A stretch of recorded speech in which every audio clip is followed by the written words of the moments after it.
అధికారానికి దగ్గరగా ఉంటుంది. అదేవిధంగా చూస్తే మొన్న ఆల్రెడీ జగన్మోహన్ రెడ్డి అంటారు 175 175 ఇంటికి పథకాలు ఇస్తున్నాం కాబట్టి 175 వైనాట్ 175 అంటుంది. ఆయన సీట్ ఆయన గెలవమనండి పులివెందుల రేపు.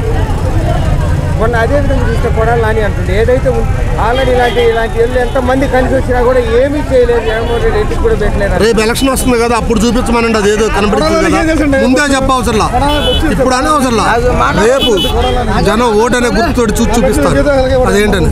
అదేవిధంగా చూస్తే మొన్న ఆల్రెడీ కూడా బెయిల్ మీద వచ్చారు మళ్ళీ త్వరలోనే ఏమన్నా ఆల్రెడీ 10 సంవత్సరాల పై నుంచి వాళ్ళ అధినేత బెయిల్ మీదనే ఉన్నాడండి. వాళ్ళ అధినేత బెయిల్ మీదనే కదా ఉంది. ఏదైనా జరగాల్సి వస్తే ముందు చూడాలి కదా. ఏదో అంటారు చూసారా గురి కింద ఇదో తెలియదని నలుపు తెలియదు అంటారు అలా ఉంది. ఆయన అంతకాడికి ముందు 10 సంవత్సరాల నుంచి ఆయన ఆస్తులు అటాచ్డ్ చేసి ఉన్నాయి. 40,000 కోట్ల ఆస్తులు అటాచ్డ్ చేసి ఉన్నాయి. కోర్టుకు ఉన్నాయి, అన్నీ ఉన్నాయి. 10 సంవత్సరాల నుంచి బెయిల్ మీదనే ఉన్నాడు. ఇవన్నీ జనాలకు అందరికీ తెలుసండి, ప్రతి ఒక్కరికి తెలుసు.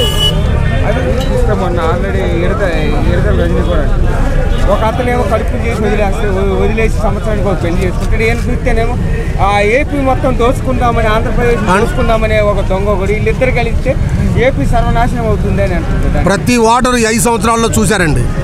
ఎవరు దోచుకునేది ఎవరు ఏం చేసింది మొత్తం చూశారు. జనం నిశ్శబ్దంగా ఉన్నారు. రేపు వచ్చేది నిశ్శబ్ద విప్లవం ఎలా ఉంటుందో జనానికి అప్పుడు తెలుస్తుంది. ఆ విడతల రజనీకి తెలుసు ఎక్కడ వేసిన మొక్క ఎలా పెరిగానని చెప్పిందో ఇవాళ ఎక్కడ పెరిగి ఎలా మహావృక్షం అయిందనేది తెలుసు. ఆమెకు తెలుసు ఇవాళ విషవృక్షంగా పెరిగింది మళ్ళీ తిరిగి.